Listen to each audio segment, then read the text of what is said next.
আপনিও তো ঘুরছেন, আমি কি কিছু বলেছি? তাহলে আমি ঘুরলে আপনার কি সমস্যা? আর এখনো আমি আমার বাবা বাড়িতেই আছি, আপনাদের বাড়িতে যাইনি। তাই আমার উপর বর্তমানে আমার বাবা মায়ের অধিকার সবচেয়ে বেশি। আমার মা বাবা এখনো আমাকে আপনার হাতে সঁপে দেয়নি। আপনার কোনো অধিকার নেই আমার উপর হস্তক্ষেপ করার। আইমানের এই কথা শুনে সাথে সাথেই রেগে যায়। এমনিতেই লিয়ানার ব্যাপারে রেগেছিল, এখন আবার বিদিশার কথা শুনে রাগ আকাশচুম্বী হয়ে যায়। আইমান রেগে তাদের দাঁত খিচিয়ে বলতে থাকে, স্টুপিড, তুই আমাকে অধিকার শেখাচ্ছিস? একবার আসতে দে দেশে, অধিকার কি শেখাবো তোকে। আইমান বিদেশে থাকায় বিদিশা একটু সাহস হয়েছে। এখন বিদিশার উচিত কথা বললেও আইমান কোনো কিছুই করতে পারবে না। এই ভেবে বিদিশা আইমানকে আরো রাগিয়ে দিতে বলে, ভাই রাগ করবেন না, আমি ঘুরে এসে আপনাকে বলবো কিভাবে এনজয় করেছি। হ্যাঁ, এখন রাখছি ভাইয়া, প্রচুর ঘুম পাচ্ছে, ভালো থাকবেন। আইমানের রাগের মধ্যে আরো ঘি ঢেলে দিয়ে বিদিশা ফোন কেটে দিয়ে ফোন অফ করে দেয়। আইমান রাগে মোবাইল ছুঁড়ে মারে বিছানার উপর, টেবিলে পা দিয়ে লাথি মারে, মাথা চুল টেনে ধরে বিড় করে বলে, মিসেস চৌধুরী ওয়েট করো, অধিকার, হ্যাঁ অধিকারই বোঝাবো তোমায়। সেই দিনের পর এক সপ্তাহ কেটে গেছে। আইমান আর বিদিশা কোনো কথাই বলে না। আর বিদিশাদের ট্যুরের দিন চলে এসেছে। বিদিশার ফ্যামিলি আর আইমানের ফ্যামিলি সবাই মিলে ট্যুরে যাবে। বিদিশা রিনিকে জোর করে এনেছে। রিনির ইন্টার প্রথম বর্ষের হাফ ইয়ারলি এক্সাম শেষ হওয়ার বিদিশাদের সাথে রিনিও যাবে। অন্যদিকে আরিয়ানা ফ্যামিলির সবাই ট্যুরে যাওয়ার জন্য অনেক এক্সাইটেড। মুক্তা বিদিশাকে দেখার লোভে রাজি হয়েছে যাওয়ার জন্য। বিদিশা, রাফা, রিনি তিনজনই থ্রি পিস আর হিজাব পরেছে। একসাথে রেডি হয়ে নিচে নেমে দেখে রাজীব, মা, বাবা, আন্টি ওয়েট করছে তাদের জন্য। রাফা নিচে নামতেই রাজীব হাঁ হয়ে তাকিয়ে আছে।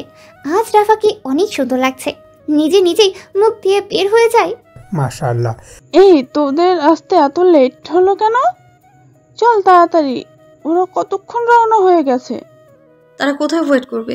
হাইওয়েতে ওরা ওয়েট করবে, এখন চল। সবাই বের হয়ে যাওয়ার মাত্রই রাজীব রাফার হাত ধরে পথ আটকায়। কি হয়েছে? সমস্যা কি আপনার? এভাবে পথ আগলাচ্ছেন কেন? বউ আজ এভাবে শাসলে কেন? আমার তো যেতে ইচ্ছে করছে না। তাহলে আর কি, আপনি থেকে যান, আমরাই চলে যাচ্ছি। বউ, আমার তো শরীরটা কেমন যেন লাগছে। মাথা ধরে ব্যথার ভান করে। রাফা চিন্তিত হয়ে রাজীবের কাছে এসে জিজ্ঞাসা করে, দেখি কিসের জন্য হঠাৎ এমন হলো? নিশ্চয়ই সকালে।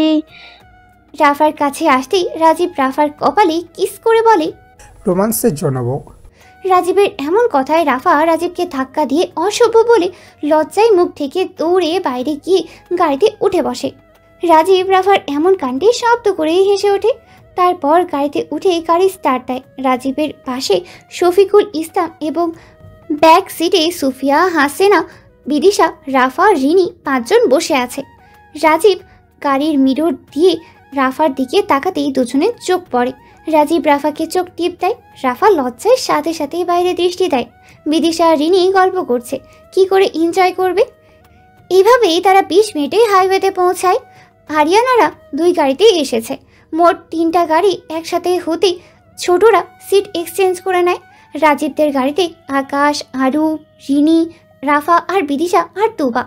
মফিজ সাহেবের গাড়িতে সুফিয়া বেগম, হাসিনা বেগম, হাসিবা বেগম আর শফিকুল ইসলাম।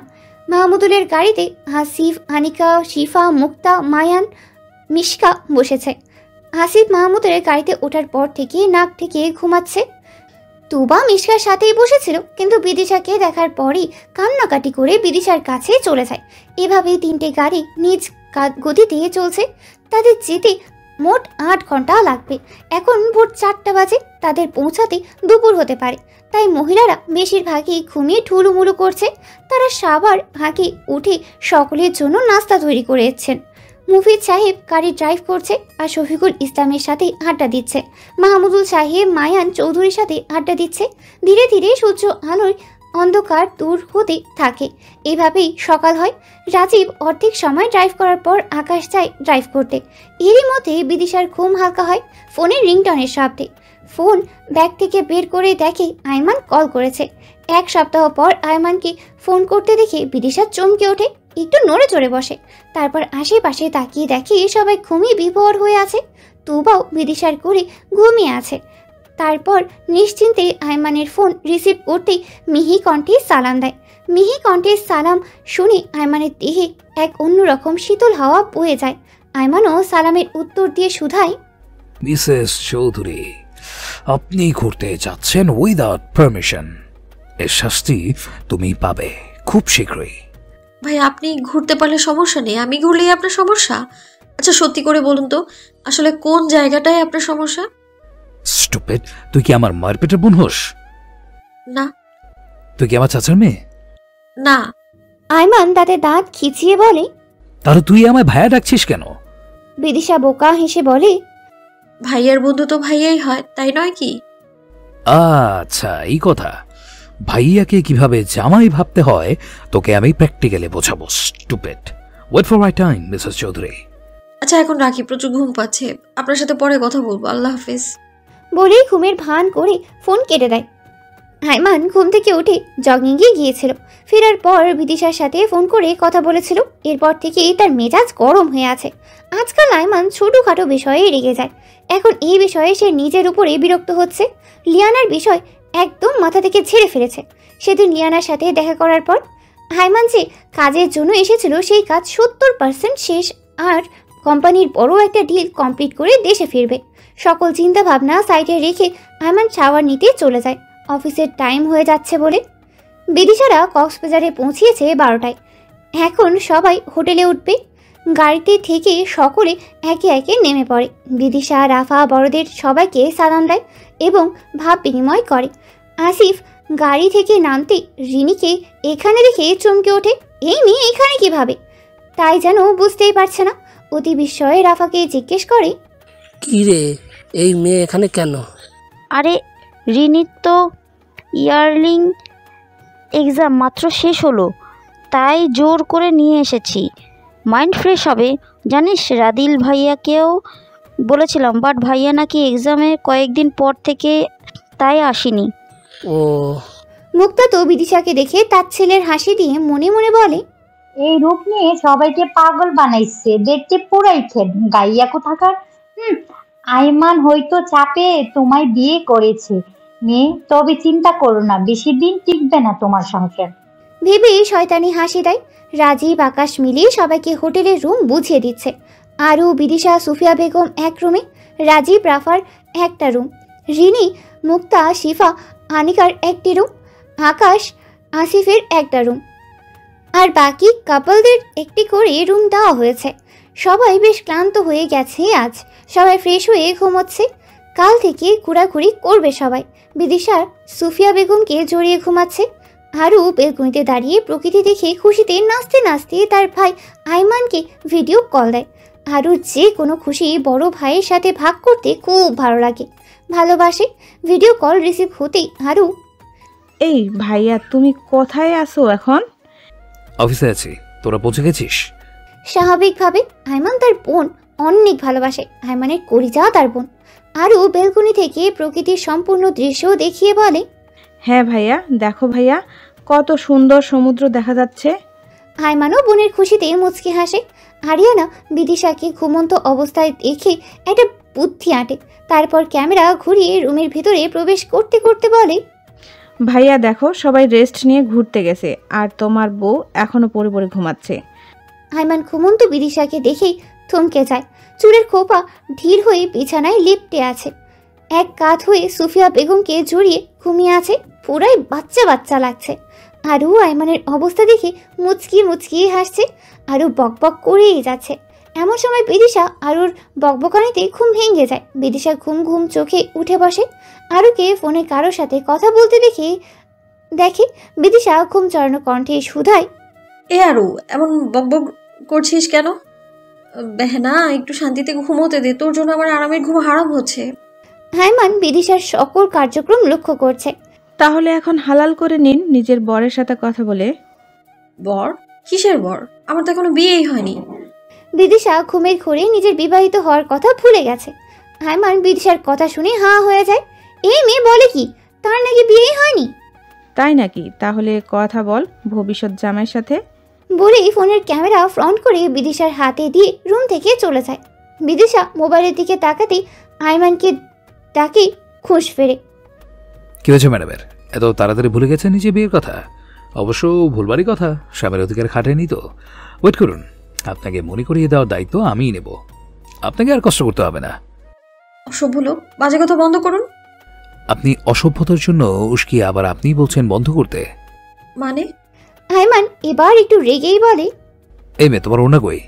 বলতেই বিদিশার হুঁশ ফিরে। নিজের গায়ে ওড়না নেই, স্পষ্ট বক্ষের ভাঁজ বোঝা যাচ্ছে, জামা এলোমেলো হয়ে আছে। দেখে লাফ দিয়ে উঠে ওড়না গায়ে জড়ায়। আসলে কথা বলার ব্যস্ততায় বিদিশার এত দিকে খেয়ালই ছিল না। লজ্জায় বিদিশা আর মোবাইল হাতে নিতেই পারছে না, তাই ফোন কেটে দেয়। হায় আল্লাহ, কি বাজে ব্যাপার। আমি এখন আর এই লোকের সাথে কথাই বলবো না, যত যাই হোক না কেন। এখন এই লোকের সাথে কথা বলতে হলে ভাবতে বিদিশা নিজে নিজে লজ্জায় আড়ষ্ট হয়ে যায়। অফিসের কক্ষে বসে হেসে দেয় আয়মান বিদিশার এমন কাণ্ড দেখে। তারপর উইলিয়ামকে বলে গাড়ি বের করতে। একটা ক্লায়েন্টের সাথে মিটিং আছে, তাই সে বের হয়ে যাবে। এখানের বিজনেসম্যানরা অনেক ক্রিটিক্যাল সমস্যা তৈরি করে ওনার সাথে দেখা না হলে। আজকের ডিলটা অনেক বড় একটা প্রজেক্ট। হাতে একটা ফাইল নিয়ে বসে আছে মির্জা মাহমুদ। পুরনো গোডাউনে বেঁধে রাখা লোকটি সামনে বসে বলতে থাকে, তোর ওয়াইফ আছে, আবার 3টা বাচ্চাও আছে, তোর ছোট্ট একটা নাতনি আছে, কি যেন নাম, আহান। এখন বল, তুই মুখ খুলবি নাকি তোর নাতনির জীবনের শেষ পরিণতি দেখতে চাস? তোর নাতি কিন্তু এখন আমার হাতে। লোকটি এবার ভয় পেয়ে যায়। আহান যে তার কলিজার টুকরো নাতি, নিজের নাতির জীবনের কথা ভেবে লোকটি মুখ খুলতেই রাজি হয়। বল এবার, নয়তো তোর নাতির জীবনের শেষ দিন হবে। 12 বছর আগে আমি ইসলামপুরে খান পরিবারের মেয়ে দিয়েছিলাম। তারপর যে মহিলার কাছে রেখে দিয়ে এসেছিলাম, পরে খোঁজ নিয়ে জানতে পেরেছিলাম মহিলাটি ছোট আমরিনকে নিয়ে বাসা ছেড়ে চলে গেছেন। তার ফ্যামিলিকে বলেছিলাম তোদের গ্যাসের ঠিকানা দিতে, তারা কেউ বলতে রাজি হয়নি। এরপর আমি আর কিছু জানি না স্যার, সত্যি বলছি। আমাকে ওই দিন একজন মুখোশধারী লোক বলেছিল এই খবর যেন কাউকে না দেয়, যদি ফাঁস হয় তাহলে আমার ফ্যামিলিকে শেষ করে দেবে। আহানকে কিছু করবে না স্যার। কান্না করতে করতে, লোকটার কিছু তোর মনে আছে যা দেখে চিনতে পারবো? লোকটি অনেকক্ষণ ভেবে বলে, হ্যাঁ, লোকটার চোখের মণিগুলো নীল ছিল আর বা হাতে 6টা আঙ্গুল ছিল। মির্জা মাহমুদের বুঝতে আর বাকি নেই লোকটিকে। ঘরের লোক বিভীষণ। মির্জার রাগে পায়ের রক্ত মাথায় উঠে যায়। লোকটি যে আর কেউ নয়, তার নিজের বাবা। কিন্তু কারণটা কি জানতে হবে, নিজ বাবা থেকে জানতে হবে। তারপর সে উঠে চলে যেতে যেতে তার পিয়েকে বলে, লোকটাকে ছেড়ে দে, কিন্তু 24 ঘন্টা নজরে রাখবি। বলে বের হয়ে যায়। এখন তার প্রেয়সীকে খুঁজে বের করতে হবে। বিদিশারা খুব সকালে সূর্য ওঠার আগেই ফ্রেশ হয়ে বের হয়ে যায় সূর্যোদয় দেখতে। তারা সবাই মিলে সূর্যোদয় দেখছে আর ছবি তুলছে। রাজীব, আকাশ, আসিফ আর মায়ান মিলে সবার পিক তুলে দিচ্ছে। পিক তোলা শেষে সবাই হোটেলে ফিরে নাস্তা করতে যায়। নাস্তা শেষে সবাই রেস্ট নিয়ে সমুদ্রে যাওয়ার জন্য তৈরি হয়। বড়রা 3 পিস পরেছে। বিদিশা, রাফা, রিনি, শিফা, অনিমিকা জিন্স আর কুর্তি হিজাব পরেছে। মুক্তা টপস পরেছে আর ছেলেরা 3/4 প্যান্ট এবং টি শার্ট পরেছে। সবাই সমুদ্রে এসেই হাঁটাহাঁটি করছে আর কেউ কেউ পানি নিয়ে খেলা করছে। সকল কাপল নিজেদের মতো সময় কাটাচ্ছে। সবার থেকে একটু দূরে রাজীব, রাফা একে অপরের হাত ধরে হাঁটছে। মাঝে মাঝে রাজীব রাফার ছবি তুলে দিচ্ছে। রাফা আবেগীপূর্ণ ডাকে রাফা শরীরে হালকা কম্পন সৃষ্টি হয়। রাফা মাথা তুলে পাশে রাজীবের দিকে তাকিয়ে, জি বলুন। তোমার শত সৌর্য ধন্যবাদ আমার জীবনে এসে আমার জীবনটাকে সুন্দর করে রাঙিয়ে দেওয়ার জন্য। আপনারকেও অনেক ধন্যবাদ আমার জীবনে আসার জন্য। রাজীব রাফার কাঁধ জড়িয়ে ধরে সমুদ্রের চারপাশ দেখতে থাকে। বিদিশার মা বাবা, আন্টি আইমানের মা বাবা, চাচা চাচিরা সিটে বসে বসে বাচ্চাদের দেখতেছে আর ডাব খাচ্ছে। আকাশ আরুর পিক তুলে শেষ করে। রিফা, রিনি, অনিকার পিক তুলছে আর আরও আকাশের পাশে দাঁড়িয়ে ছবিগুলো দেখছে। আসিফ লুকিয়ে লুকিয়ে রিনির শখানিক ছবি তুলেছে। ছবিগুলো দেখতে দেখতে তার ঠোঁটে কোণে মুচকি হাসি ফুটে ওঠে। তুবা বিদিশাকে এত পছন্দ করেছে যে তাকে ছাড়তেই চায় না, তাই সে বিদিশার সাথেই আছে। বিদিশা তুবাকে নিয়ে হাত ধরে দৌড়াচ্ছে আর হাসছে। এত সুন্দর দৃশ্য দেখে আসিফ, আকাশ দুজনেই বিদিশার ভিডিও করেছে। মিষ্টি ভাবি, তুমি খুব ভালো। বিদিশা ভাবি ডাক শুনে অবাক হয়ে, তাই? আমার লক্ষ্মী বোন তুমি সবচেয়ে বেশি ভালো। তুবা নতুন করে সবাইকে সঠিক ডাকতে পারে এখন। আগে সবাইকে চাচিমা, ফুপি আর বাবা মা ডাকতো, অবশ্য এটা বড়দের থেকে নকল করে ডাকতো। মুক্তা নিজের মতো ছবি তুলছে আর কাকে যেন পাঠাচ্ছে, আবার স্টোরি দিচ্ছে। মায়ান আর মিশকাও অনেক দিন পর সময় কাটাচ্ছে একান্তে। তারপর সবাই মিলে ফ্যামিলি ফটো তুলেছে। এখন সবাই সমুদ্রে নেমে যার যার মতো মজা করছে আর ভিজছে। সবাই সবাইকে দৌড়াচ্ছে আর ভেজাচ্ছে। রিনি, আনিকা সব সমবয়সী হওয়ায় বেশি দুজন মিলে আনন্দ করছে। রিনি আনিকাকে ভিজিয়ে দৌড়াতে থাকে আর আনিকাও রিনির পেছন পেছন দৌড়াচ্ছে। এমন সময় আসিফের সাথে রিনি ধাক্কা লেগে দুজনেই নিচে পড়ে যায়। আনিকা তা দেখে আর এগোয় না, ফোন বের করে পিক তুলতে থাকে। পরে মজা নিবে বলে রিনি আসিফের টি শার্ট খামচে চোখ বুঝে আসিফের বুকে পড়ে আছে। আসিফ তো এক দুষ্টুমিতে রিনিকে দেখছে। রিনি চোখ খুলে আসিফকে দেখে উঠে যায় দ্রুত, আর দ্রুত বলতে থাকে, সরি ভাইয়া, আমি আসলে দেখতে পারিনি। এই মেয়ে, আমি তোর ভাই নই, তাই ভাইয়া ডাকবেন? আমার একটাই বোন, সে হলো আনিকা। রিনি বোকার মতো চেয়ে জিজ্ঞাসা করে, তাহলে কি ডাকবো আপনাকে? ভাইয়া বাদে সব ডাকতে পারো, জান, প্রাণ, বাবু, কলিজা, তোমার যা মন চায়। রিনি আবারও বোকার মতো প্রশ্ন করে, এগুলো তো গার্লফ্রেন্ড, বয়ফ্রেন্ড, স্বামী স্ত্রী ডাকে, কিন্তু আপনি তো আমার বিদিশা আপুর ফ্রেন্ড, আবার দেবর, আবার আনিকার ভাই, তাহলে তো আপনি আমার ভাইয়া হন। আসিফ বুঝেছে এই মেয়ে বোঝাতে তার দিন পার হবে, তাই সে বলল, ভাইয়া বাদ দে, তোমার যা ইচ্ছে তাই ডাকতে পারো। বলেই চলে যায়। আর রিনি বোকার মতো চেয়ে থাকে। এভাবেই আজকে আনন্দে সারাটা দিন কেটেছে সবার। সবাই ডিনার করে যার যার ঘরে যায় বিশ্রাম নিতে। সোফিয়া, রিনি, বিদিশা ঘুমিয়ে পড়েছে। আরু বসে বসে ছবি দেখছে আর বেছে বেছে স্টোরি দিচ্ছে। আরু বিদিশার অনেকগুলো ভিডিও আর ছবি আয়মানকে পাঠায়। এমন সময় আরুর ফোনে আকাশের মেসেজ আসে। আরু আকাশের মেসেজ দেখে ভ্রু কুচকায়, তারপর মেসেজ ওপেন করে দেখে আকাশ। আরু, বাহিরে আয়, আমি দরজার সামনে দাঁড়িয়ে আছি। আরু আকাশের মেসেজ দেখে ওনা ঠিক করে উঠে বসে, তারপর অতি সাবধানে দরজা খুলে বাইরে বের হয়। আকাশকে দেখে, এই কি হয়েছে, এত রাতে ডাকছো কেন? আকাশ আরুর হাত ধরে রুফটপে নিয়ে যায়। তারপর দুজনেই নীরবতা পালন করে আকাশের দিকে তাকিয়ে আছে। নীরবতা ভেঙে, তুই ইগনোর করছিস কেন আমায়? আমি কেন তোমায় ইগনোর করব? আরু, তুই কেন বুঝিস না আমি তোকে সত্যি ভালোবাসি? জানি, কিন্তু তা সম্ভব নয়, মা বাবা মেনে নেবে না। তাহলে তুই বল, তুই আমাকে ভালোবাসিস কিনা, আর বাকি সবকিছু সামলে নেওয়ার দায়িত্ব আমার। আকাশ কাজ ছাঁকিয়ে বলতে থাকে, আরু, জানিস ভালোবাসার মানুষটি হারিয়ে গেলে আর ফিরিয়ে পাওয়া যায় না। আর যদি ভালোবাসার মানুষটি তোর পাশে থাকে, একদিন ফ্যামিলি নিশ্চয় তা মেনে নেবে। তুই যদি একবার বলিস আমায় ভালোবাসিস, আমি কথা দিচ্ছি তোকে আমি জীবনের সকল সুখ এনে দিব। আরু কান্না করতে করতে, হ্যাঁ, তোমায় ভালোবাসি। আকাশও এই কথা শুনে কান্না করে দেয়। আকাশ আরুকে বিদ্যুতের ঝটকায় জড়িয়ে ধরে। আরুর অস্বস্তি হতে লাগে, কিন্তু সেও জড়িয়ে ধরে। তাদের রুফটপে দাঁড়ানোর বিপরীত পাশে মায়ান আর মিশকা বেগম দাঁড়িয়েছিলেন। মায়ান বেশ অবাক হলেও কিছু বলেন না। মায়ান মিশকাকে নিয়ে নিজ ঘরে চলে যায়। আকাশ আরুকে মুখ থেকে তুলে আরুর মুখ দুই হাতে আঁচড়ায় নিয়ে দেখতে থাকে চাঁদের আলোয়। আরুর মুখ লাল হয়ে গেছে কান্নায়, তার ঠোঁট জোড়া তীর তীর করেই কাঁপছে। আকাশ তা দেখে নিজেকে নেশাক্ত মনে হয়। হঠাৎই আকাশ আরুর ঠোঁট জোড়া আঁকড়ে ধরে। আরুর চোখ বড় বড় হয়ে যায়। আরু আকাশকে জড়িয়ে থাকার ফলে আকাশের শার্ট খামচে ধরে আর আকাশকে ধাক্কাতে থাকে। প্রায় 10 মিনিট পর আকাশ আরুকে ছেড়ে দেয়। আরু আকাশের বুকে মাথা ঠেকিয়ে জোরে জোরে শ্বাস নিতে থাকে। আকাশও আরুকে জড়িয়ে ধরে চোখ বুঝে নেয়। আজ এত দিনের অপেক্ষায় আরু তার নিজের ভালোবাসার কথা স্বীকার করলো। আকাশের মনে প্রশান্তি বয়ে যায়। তারপর আরু আর আকাশ অনেকক্ষণ বসে নীরব রাত উপভোগ করে কক্ষে চলে যায়। রাত 2টায় রাজীবের ঘুম ভেঙে যায়। সন্ধ্যায় ঘুমিয়েছিল, তাই তাড়াতাড়ি ঘুম ভেঙে যায়। পাশে তাকিয়ে দেখে রাফা ঘুমিয়ে আছে। রাজীব উঠে ফ্রেশ হয়ে পানি পান করে, আবার রাফার পাশে বিছানায় কোনোই ঠেকিয়ে হাতে মাথা রেখে রাফার দিকে তাকিয়ে থাকে। অনেকক্ষণ ধরে রাজীব রাফাকে ঘুমিয়ে বিরক্ত করছে। রাফা বারবার নড়াচড়ার ফলে তার কাপড় এলোমেলো হয়ে যায়।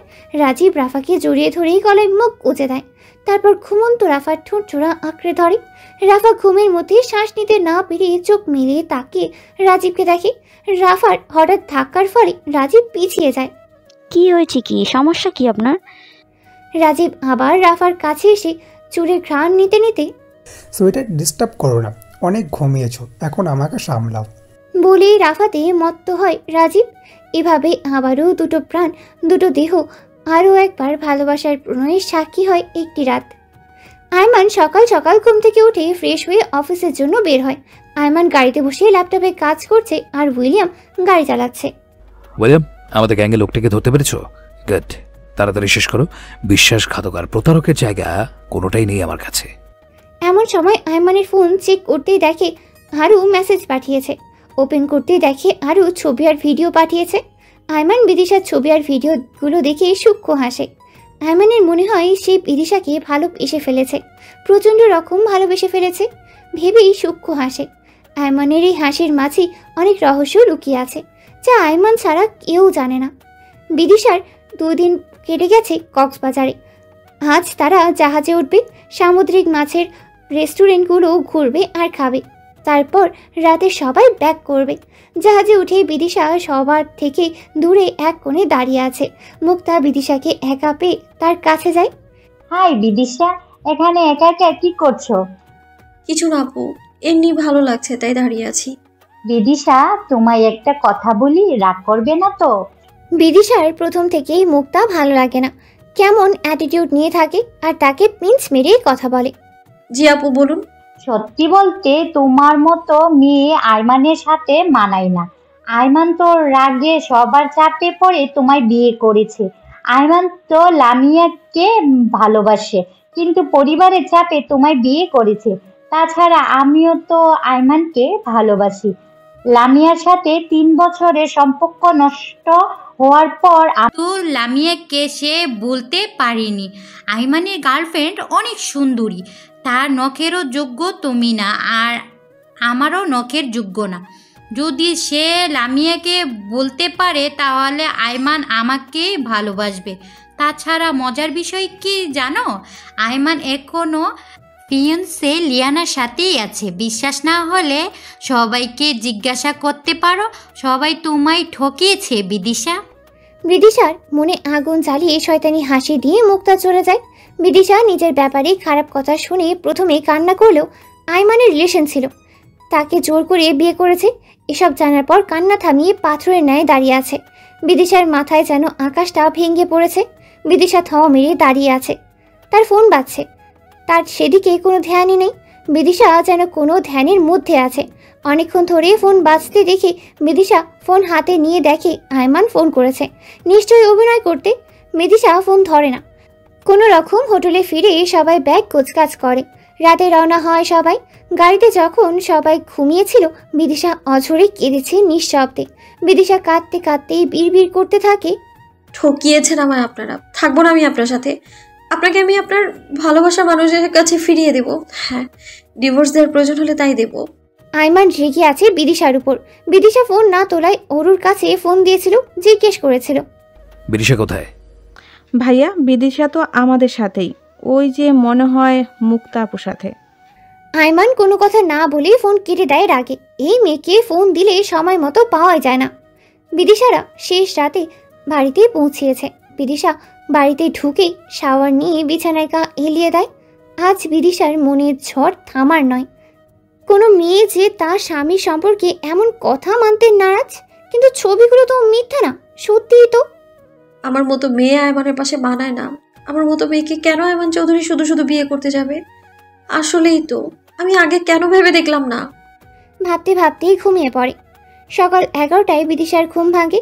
ফ্রেশ হয়ে নিচে নেমে দেখে বাবা রাজীব অফিসে গেছে আর রাফা মা কাজ করছে। আন্টি সোফায় বসে টিভি দেখছে। বিদিশা গিয়ে আন্টির কোলে মাথা রেখে শুয়ে থাকে। হাসিনা বেগম বিদিশাকে নিচে দেখে খাবার খাওয়ার জন্য ডাক দেয়। বিদিশা তার মাকে বলে খাইয়ে দেওয়ার জন্য। বিদিশাকে খাইয়ে দেয় হাসিনা বেগম। তারপর আবার আন্টির কোলে মাথা রেখে শুয়ে টিভিতে হগি দেখছে। এমন সময় বিদিশা দেখে আয়মান আবার ফোন দিচ্ছে। এবার বিদিশা ফোন না কেটে আয়মানের নাম্বার ব্লক করে দেয়।